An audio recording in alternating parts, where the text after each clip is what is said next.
Hey guys, Happy New Year's. This is Gregory Martin, aka the Super Producer, and these are my top 12 movies of the past decade.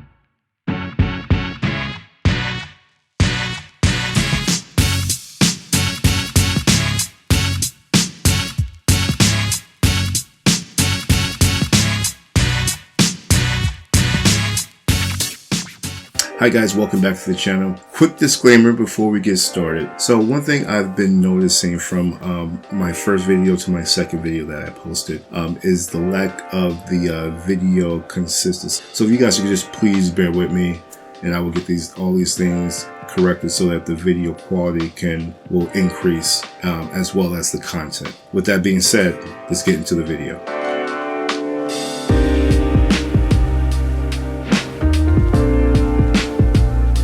Coming at number 12 for me, The Irishman by Martin Scorsese. For me, this film was an absolute masterclass in filmmaking. From the direction, the acting, the production, just the overall film was amazing. It was such a, the story of Jimmy Hoffa has been told before, but the story's not being told through the eyes of Jimmy Hoffa. I really enjoyed the story. I enjoyed it so much so, I spent 9 hours watching this film, and that's how much I enjoyed the film. So for me, because it was a late entry into the decade, I couldn't elevate it past some of the other movies that came out in this decade. But for me, this is by far the best Scorsese film that came out. Was another great film that came out this year. Joaquin Phoenix's performance was, I would say, in the pantheon of Joker, I would say his performance was definitely in my top 3. Heath Ledger, Jack Nicklaus is in there, but this performance by Joaquin Phoenix was by far one of the best ones of the year, and I think he may get an Academy Award nomination for Best Actor because of his performance. So this one is the only one in my top 12 that is a horror film. I think it was definitely the best one that was, I think you could argue The Conjuring. You can probably debate it, but I want to say that this film was probably the best one that came out. This was definitely the decade of the young adult film, from your Insurgents to your Twilight series. The Hunger Games was the best. It's the one that introduced the masses to Jennifer Lawrence. It revitalized some actors' careers, like Woody Harrelson. I know he was not like he wasn't doing anything in the decade, but to open his audience up to a broader appeal international audience, I think it helped a lot of these actors, with feature roles and things of that nature. But then just on the story alone of this young girl who is asked to stand up for her whole, I guess you would say, her country, and just her will to fight and persevere. Was one of the best stories of the decade, and Hunger Games was one of the best franchises out of the decade. I'm not sure how much money they grossed, but it's probably a few $1 billion that franchise grossed in movie sales. So as you can see, I couldn't choose one. I think any list not including some type of Marvel film, that list is like invalid. Marvel was the decade, from the Iron Man that came out in the early 2000s. When did it come out? I want to say it came in 2009 or whatever. So I couldn't choose one because I think they're a sequels. So I had to include them both. This was an all-star cast of a film. From your Robert Downey Jr., your Chris Evans, Josh Brolin, Chadwick Boseman, Scarlett Johansson, Jeremy Renner, Sam Jackson. The list is very long of actors who were introduced into this MCU. And for me, in the Marvel canon, these were the two films for me that stood out. One, because they were the culmination of the years that you invested into the film, the 20 odd films that came before this. These were the two payoff films, and they delivered. Now, I know I'm probably gonna catch some backlash over this choice. To be honest with you, I've never seen the Frozen movies in their entirety, so I wouldn't feel comfortable putting that on my list just because I don't know what the films are. But I can acknowledge that they probably, as far as an impact, I definitely believe the Frozen franchise has a vast impact on the previous decade. However, for me, Zootopia was the best animated film of the decade. For me, this film easily could have been in my top 5. You know, for me, Rian Johnson is one of my favorite directors working today. I enjoyed the Star Wars movie that he did. Even though I'm not a Star Wars fan, I went to go see it because he directed it. So I know I would like the movie because he directed it, and I did like the movie.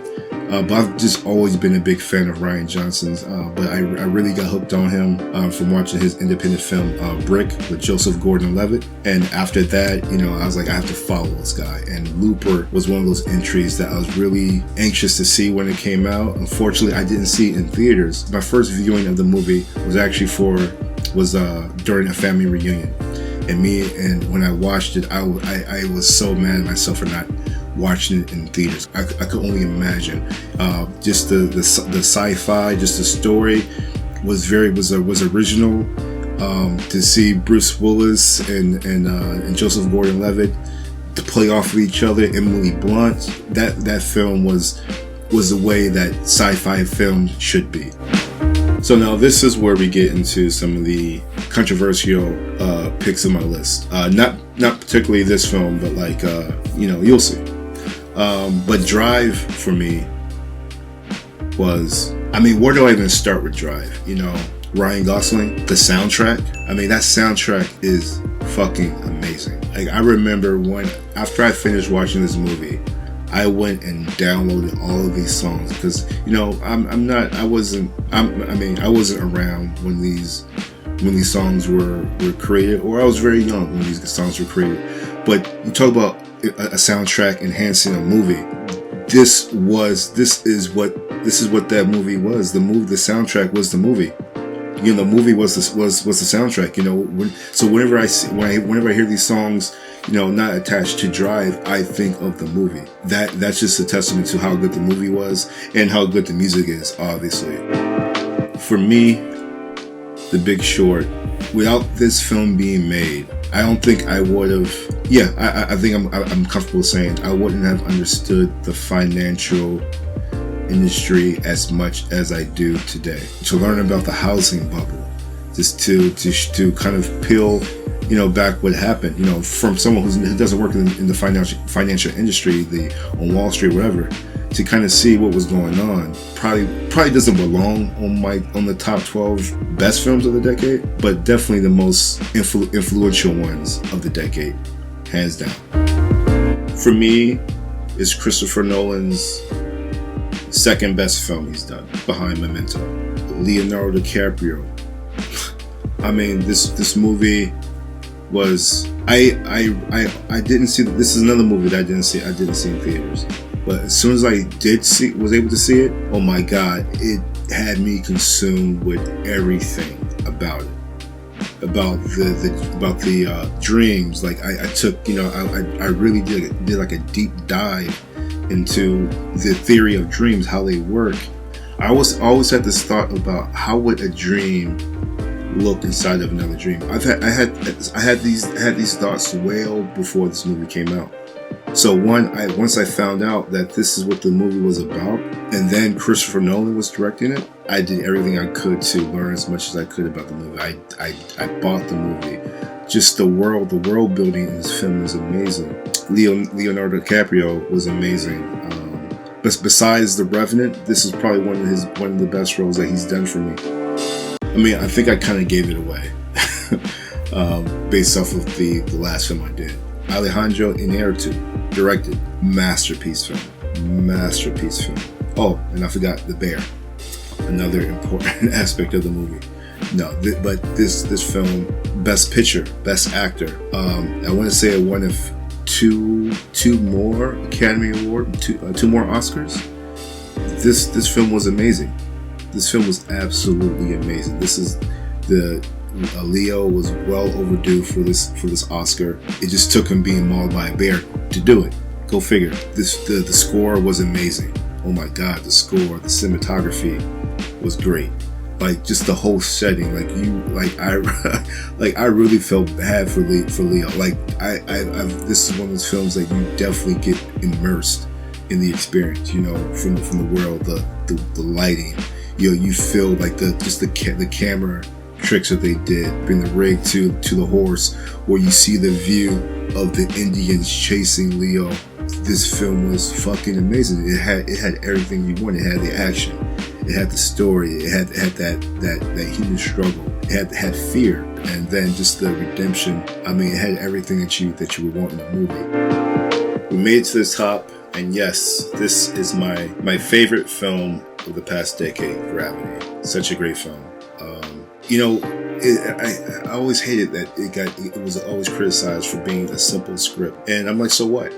Like, the story is conveyed beautifully.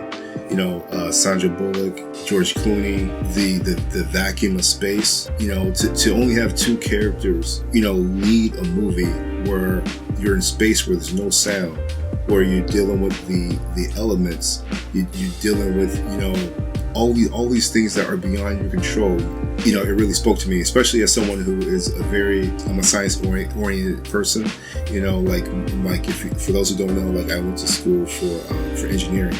So for me, anything that kind of deals with that kind of like that man versus machine, man versus nature, you know, versus physics, chemistry, things like that, I'm signing up for that. I'm all for that stuff. When I was introduced to it, I didn't really know what to expect from it. But then when I saw that Alfonso Cuarón was the director, I was like, okay, this could be good. Then it had Sandra Bullock. I was like, okay, one of my favorite actors. And then it has George Clooney, another one of my favorite actors. I was like, okay. And then when I actually went to go see the movie, I think I saw the movie in theater 3 times. I saw it in regular definition. I saw it with the reclining seats, and I saw it in IMAX. Man, that IMAX experience the score was amazing. The score was the score alone. Stephen Miller, I believe, scored that film. Was one of the best scores of the decade. I think Hans Zimmer has a lot of those, but like Stephen Miller, the score he did for Gravity was one of the best scores I heard. You know, so there you go. So Gravity is my top pick for the best film of the decade. Well, there you have it, guys. Those are my top 12 films of the past decade. Agree or disagree? Let me know in the comment section down below. Other than that, please like the video and subscribe to the channel. And until the next time, guys, peace.